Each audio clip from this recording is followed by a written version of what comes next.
I have been invited by Professor Aparius. You realize, in addition to that, I may say we are friends, and I am a great fan of his. But still being as a fan even, I will allow to have a different opinion on one or another subject. And my talk, or my comments, if you wish, will focus on what I want to convey to you. Concho. Let me see. I am talking to you about my insights in the last 50 years. And it's true. I started as an entrepreneur at a tender age in 1956. Unimaginable. If somebody will tell me I am still around 51 years later, I would have never believed. But it's a fact. And I believe I'm still alive. I have to make a few comments before, okay? Oh, it works. Fine. Look here. I am focusing just on these 5 issues. And these are, I reflected, what should I do? I had, I believe from 84 or 85 to 93, I was a lecturer here. And I've got a well worked out manuscript. And I cannot tell you everything. So I selected a few points, a few fundamentals, and I ask you to pay attention and try to understand, not to repeat, not to remember my exact words, but to remember the meaning of what I am trying to convey to you. It's up to you to take it or not to take it. But I hope you will remember a few things which will help you later on. Okay, I will refer one or another time to the experience. When I was as young as you, I had a lot of disrespect for experience. I said, rubbish, this is a manipulation of elder people towards young, smart, energetic people. Well, I revised. Gradually I revised. And as I acquired experience, I realized that experience is something valuable. Now, you hear now and then somebody saying, yes, I've got experience in that and that. Ha, ha, ha, maybe. You have got only experience if after a certain process, a happening, you have reflected. You have to reflect after it. And then, after reflecting, you sort what are the meaningful parts of your experience, you sort them anew and store them, but you store only what you reflected. Because that happening or that process alone doesn't mean anything. Only if you divided it into parts, stored it here, and you know how many people do, they say, doesn't that remind me of something? Of course it does remind. It does remind you many times. And that if you cultivate that process of reflecting and storing part of that experience in different segments of your brain. I'm not going now into brain anatomy. So try to keep that. Let's talk first about the business plan. Well, I remember I have shown in my lecture, and I have lived through business plans. I taught business plans in the beginning. In the mid-80s, it was unknown in Switzerland and in Europe by and large. What is a business plan? Okay, there is a structure, you know that structure. And I have to confess to you that I have become, in those 50 years, I've become a little cynical about business plans. So I don't believe everything. Mostly, I don't believe the projections. See, I believe in the text, in the arguments. in the logical sequence of what people want to tell. And I try to imagine who has written it and what does he know and what does he want. Does that match somehow? And the projections, see, you talked a lot about size of the market. This is something very special. See, the charm, which Professor Apari will explain you in forthcoming lectures, and I will mention it here and there. The real interesting thing are not the markets which exist. Oh, the market, how many times did I read? The market is several hundred millions. Rubbish, nonsense. Nobody knows of these young people who write it. Yeah? And I know only in the fields I really know, where I've got some experience. Where I haven't got experience, I cannot judge it.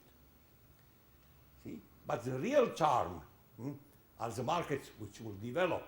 And for that, you need an imagination and, or maybe it's a little more difficult to have an intuition for it. But bear in mind and keep that in mind. Intuition is based on knowledge and experience. There is no intuition, valid intuition, which is based just on sunshine or on the moon shine. You know, full moon will inspire me. It bases strictly on the knowledge, on your experience. Then you can develop an intuition to it. And the real charm, to take it already, to place it, there is not only one, there are several examples by a genius, knowing he has learned it early, and he knows what latent markets are, die latenten Märkte. What does it mean, latent? It doesn't exist, but once awakened, it will develop quickly, or if you wish a more dramatic word, it will explode. Who was the first? I will not argue with you a long time. Does somebody knows who was the first one who found an enormous latent market? You don't know? Doesn't matter. It was Steve Jobs. At that time, with Steve Wozniak, and they have been vegetarians and ate all the day apples. And that's the reason why the machine was called Apple. But the genius of Steve Jobs was they developed Apple I, and it didn't catch in the market. But it showed some kind of promise. And Steve Jobs realized that, and they hurried up to the maximum of their possible speed and created Apple II. I will not go into detail what was the difference. But it was a very simple difference. And Apple II caught. And it created the PC industry. Of course, there have been other, but they never developed. How was that with C? There was another computer maker. They never realized the potential. Okay, Steve Jobs, see, he left Apple. He was replaced by an inept chairman of the board, and then came back when Apple was down, and he revived Apple. And he revived Apple again with his genius and with his stickiness for detail. Attention, utter attention for the detail. You know what happened? iPhone, and now iPod. And you know, of course, if you just look into the internet, if you look into the media or listen to something, it is a huge success. Again, Steve Jobs hit it because he imagined what people will want. See the point? What it is latent, what people not may, but people will want. And you know, it was enormous. I don't know already. Millions of iPhones have been sold. Now iPod is selling like crazy. See? This is genius. Not everybody can be a genius, of course, but I am mentioning it because I believe it's important. A plan, a business plan is a blueprint, nothing else, blueprint, about how much you know, to show how much you know, how well you are able to think, what is your logical development, what is your logical or not so logical conclusions, and how much reality do you really have inside you, how much understanding for reality. So before I was a little critical when I listened to you where you wanted to be right. I will explain in a second transparency what means being right and still staying flexible. You have to be right for a while, but when you see unsurmountable difficulties, then you better change, because those who remain last on the ship will sink with the ship. Very simple. Okay. Now I said already projections are for the birds. They are 99% naive, but that's okay. Mind you, see, not all venture capitalists or not all financiers are smart. So if you make wonderful projections, you will always find somebody who will believe them or partly believes them. So you trick yourself and you trick maybe the others. Not very ethical, but that's life. Okay, let me move to the second issue, adding value. This is principle, and I believe Professor Abhari mentioned it several times. You are in the game of adding value. Forget everything else. You're adding value. Professor Abhari made a wonderful transparency about examples, see? And you caught on that examples. You, future engineers, you talked about ideas and about technology. Long live the technology. Well, I'm a graduate of that house, so I cannot be against technology. I'm quite familiar with it, I'm using it, and I still learn. But it is not selling your technology or proposing your technology which will bring a good solution. I recommend you to look differently at the issue of an entrepreneur's life or of an enterprise. The best things in creating new products, new services, is to solve a problem. Whatever you do, whatever you offer in products and services is solving a problem. Maybe not the whole problem, mostly not, see? But making the problem solution easier, improving, as Professor Abhari showed, that way, in the eyes of the customer. What is in reality, I don't know. Maybe it's only so much. But that's irrespective. It is how the future customer will look at it. So solving problems has brought a slew, an array of great products. Let me give you a few examples. These are the same examples I used 20 years ago. One of the wonderful problem solving is the safety razor or the Gillette razor. Mind you, before that, people wore beards. They didn't shave because shaving was complicated and shaving grated the skin. You bled.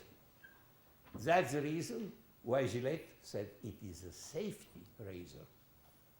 You are safe, you are not going to cut yourself. The rest is history. The blades and the etc., that's fine. That's also a great idea. Still today, the most wonderful products are those where you sell a product and deliver replaceables. But that's another story. It is just problem solution. The origin of credit cards goes back to a New York attorney, 1953, Richard Snyder. What happened? He went to the restaurant with friends and forgot his wallet. He had to pay, of course. And then, there was a problem. And that's the reason he invented, that day, next day, whatever, he invented a credit card. And because it was connected to a dinner he couldn't pay, it was called diner's card. And here is also a part of industrial history, as it very often happens.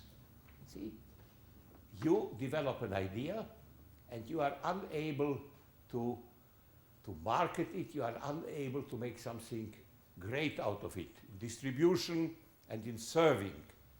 So other credit cards took over to, American Express is bigger than diners. MasterCard is still bigger, and there are dozens of other credit cards. But the original idea, somebody had to have it and implement it. The third example, all examples, you could add, if you think about it, you can find other examples. The third great idea, which I consider a great idea, was the aortic pump. The aortic pump is the pump which pumps up the balloon in your blood vessels. See? And that enabled, not for itself, the balloon, you introduce the balloon into your vessels through here, and then blow up a balloon at the end of the catheter. And it enlarges the vessels. And if you attach a stent, does everybody know what a stent is? Some of you know. See? It is, I noted here, it is a lattice which enlarges permanently the vessel so that it doesn't collapse and that you don't sooner or later suffer a heart attack. Now, millions of stents are being sold, and nobody remembers. Well, lately, in Neue Zürcher Zeitung, Dr. Andreas Grünzig was remembered. He was also remembered because he was mobbed out of the Kantonsspital. Anyway, that's another story. What do we have now? Next, the market. Let me hurry up. Let and demand, we have that. Look here, the market is the supreme judge. No matter if you believe in new technology or if you don't believe. See, I have seen too many failures and too many victims laying around. It's like in a war. You quickly forget how many deaths have been around. And there are many deaths. Entrepreneurship, starting entrepreneurs, this is like new babies, newborns 150 years ago. Before Ignaz Semmelweis discovered in Vienna the infection at birth and the unclean rooms where women delivered. So there was a high level. Today, still, in some countries, the level of not surviving newborns is still high. In developed countries, it is low because the hygiene has made great advances, and we pay all attention for the delivery room that it remains sterile. And for entrepreneurs, there is no such thing as sterility. You grow up in an environment which is full of bacteria and viruses. So it's a matter of survival, truly. And then I will add something which has been my experience. I have also been the assistant venture capitalist in my free time, advisor to some venture funds. And I've learned in the United States, respectively California, in the late, in the 80s. See, there are, when venture capitalists who are not fools, at that time there have been less fools than today, because they have really been former marketing managers, former development managers. Today, venture capitalists, alas, I'm sorry to say, they are mostly only MBAs. Okay? That is not too good. So they know how to design a spreadsheet, they know how to turn around spreadsheets, but this is not really what's all about. See? You not only have to look at the project, you have to look at humans. I always look who will most likely succeed. No matter what color of the skin, no matter man or woman. I've seen many women who failed, and I've seen a number of women who succeeded very well. Very well. Not to be underestimated. But if in those times, if you had 10 tested projects, it was a rule of thumb, the Faustregel. The rule of thumb was about 4 of those 10 will go belly up. You know what belly up means? 2, 3 will be modest successes. Not 10 times. Barely 1.2 times. Barely. Maybe only 0.8 times. 2 or 3 will be some successes. But if one among the 10 is a spectacular success, and that is a multiple of 6, 8, 10, 15, then what Professor Abhari said, the pool of the venture capitalists remains successful. So from the point of view, I don't know if today's MBAs know that, it matters to have one successful. And at that time, I was still younger and not so cynical. So I said, okay, what a rule of thumb, that's nothing. I know better. And I learned.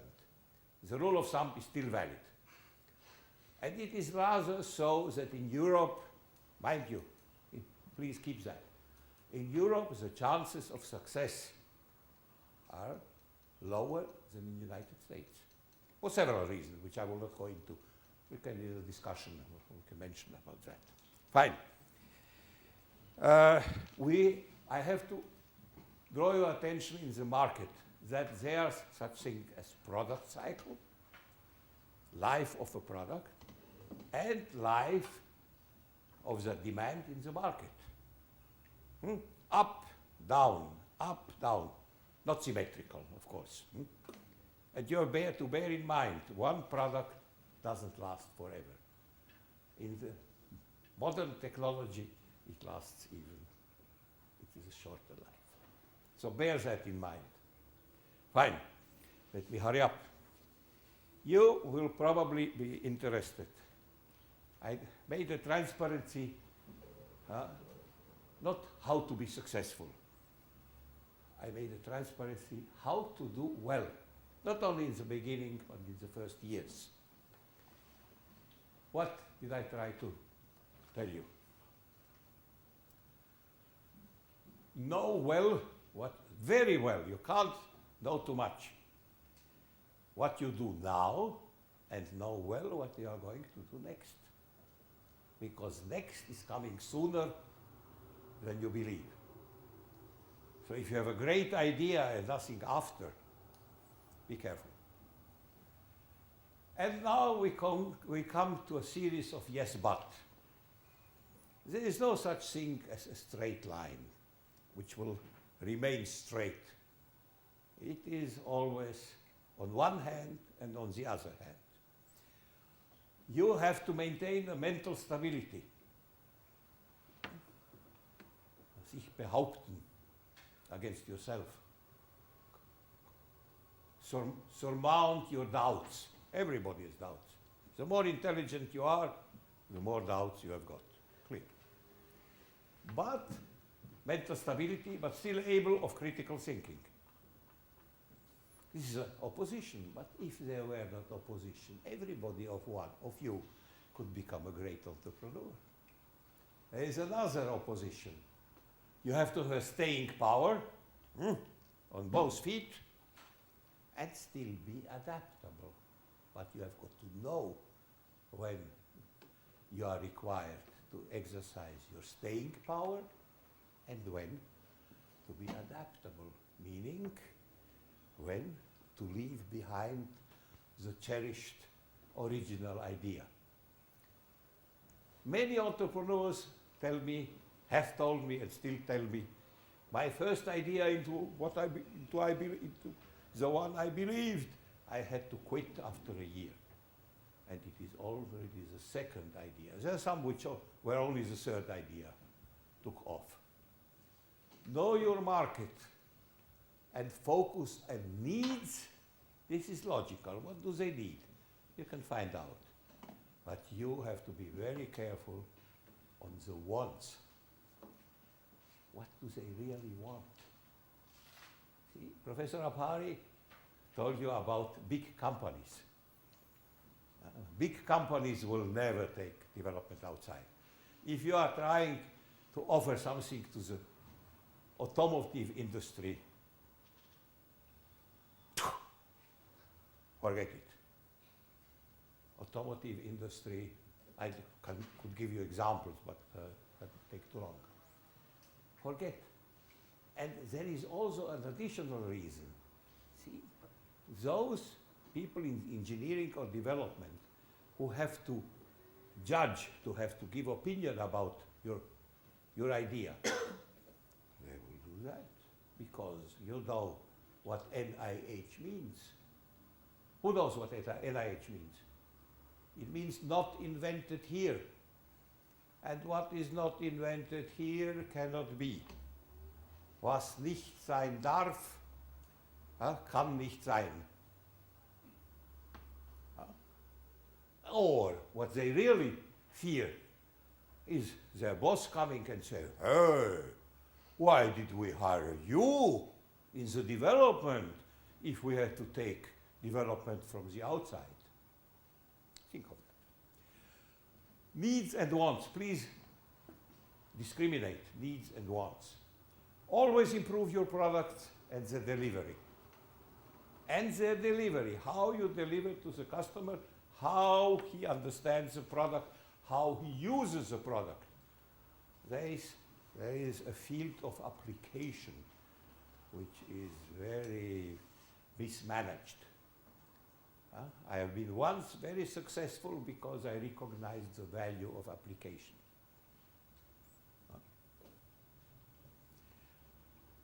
Improve the delivery and add value. Add value.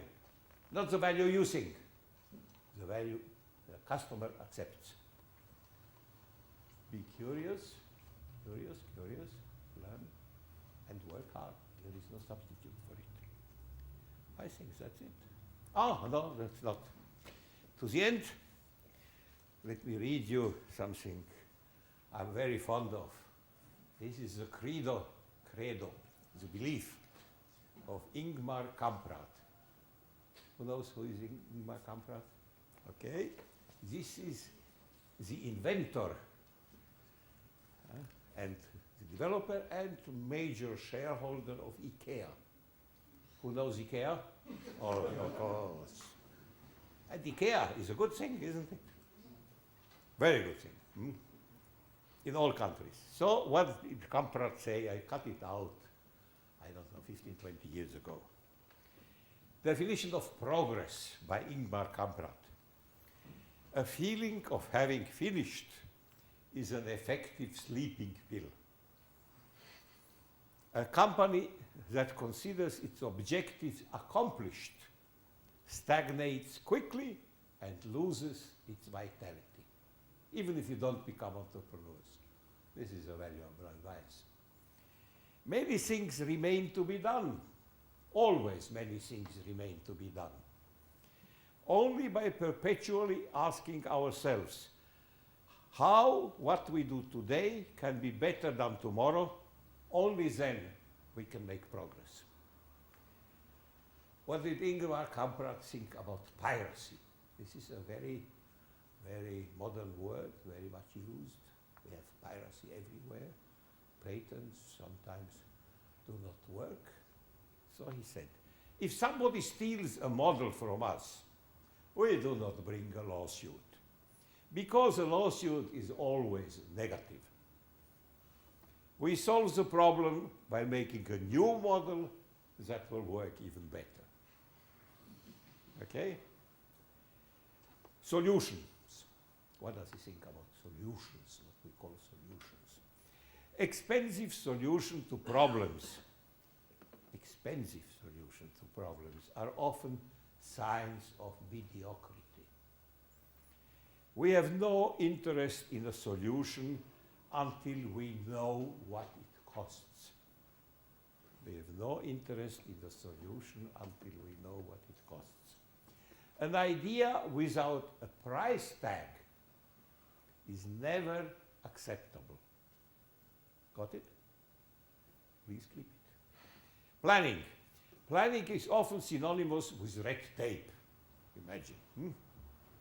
Future planners. A complicated planning process paralyzes. Let simplicity and common sense, which is not common at all, you should know. Let simplicity and common sense characterize your planning. Exaggerated planning can be fatal, thirdly, if it restrains your freedom of action and reduces time for actual performance. Last comment of Ingvar Kamprad about mistakes. This reminds me of cultural revolutions. The fear of making mistakes is the root of bureaucracy. I must repeat it. The fear of making mistakes is the root, die Quelle, of bureaucracy, and the enemy of all evolution. Only while sleeping, you are not making mistakes. Only while sleeping, you are not making mistakes. To make mistakes is a privilege of every active person, one who assumes responsibility. He is the one who makes mistakes and assumes responsibility.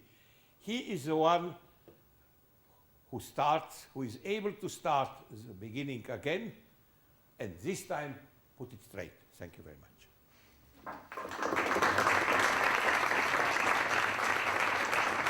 Questions? Questions, not disagreements. Questions are most welcome. Criticism as well. Just don't give me your own values. No value judgments, please. Just wanted to hear what you feel about these MBAs. You mentioned in your presentation about MBAs. About? MBAs. Yes. You're not fond of them. You're not fond of them. You wouldn't recommend them. No. Look here. If you are studying here, what I assume, you are primarily engineers. And I know many people ask me, should I add an MBA when I am finished? I always said the same, and still 20 years later I say the same. If you feel the urge, the necessity, the need, go and make an MBA. But first work 3 years, about 2-3 years in reality. Because you have to be able to store what they are teaching you in an MBA course, wherever. You are able to store it.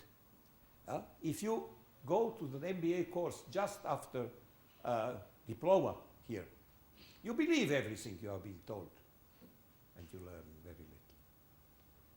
Okay? I'm not against MBAs. I'm just against people who have done nothing else but MBAs. A combination of an engineer and an MBA, I've got nothing against. I have a question. You mentioned that you had big success with finding a good application Yes, Something, so I didn't. not something, application. Okay, so what is this example? Look here, they are, first of all, you know that instruction manuals are never read. You don't read it, I don't read it. And this is a fact of life. So I remember an old poster which I had in my office 30 years, 40 years ago. If everything fails, read the instructions. Okay? So the application is how to use the device, the technical device, properly. How to use it beyond what the manufacturer thought about it. How to find out if the device, instrument, apparatus, measuring device, works even better, is more precise or less precise than what the specs are explaining. And there are many uses. See? Every device is designed for one application, but there are many different applications. And you have got to be explained by somebody. Your head has to be, you have to perceive, sich vorstellen, what other applications, uses are. Other uses, let's say, is a better use. I'm sorry, can you give a very short biography of what you did in that, which education you had, and which, I'm a graduate of here. and which subject? That was, in the early days, that was chemical engineering, when it was quite different from today. But let me tell you, it is my experience, which I repeated many times, and I swear to it. It is not important. 10 years after, it's not important where you graduated. You know what is important? You know? Try. I will tell you, of course. Being, telling yourself the truth. No. Continuous learning. See? You study here to learn, I hope it still works, how to learn. How to understand. And you get a sort of a fluency in whatever field you are working. And then you use that as a basis. I still know something about chemical engineering, of course. I said sometimes it would have been smarter if I studied electrical engineering. But now it doesn't make a difference so many years after. It is important what you learn after. And I think, and I believe, truly believe, it is what you learn after what is most important. This is only the basis. Only the basis. And the opportunity to learn gradually. And you remember, remain curious. Remain curious. If you don't understand something, read today in the internet, and you, in a group, you ask your colleagues. Feedback. May I ask you about your concerns, political concerns or economical concerns according to this entrepreneurship? Are there some negative tendencies you feel? I don't know what I should say. Political, but no. Political. No, why should I have political opinions about that? Entrepreneurs are necessary. I will leave you a quote, which I'm very fond, by George Bernard Shaw. We should all be grateful to dissatisfied people because they bring progress. It is only the dissatisfied people who bring progress. Okay? Thank you very much.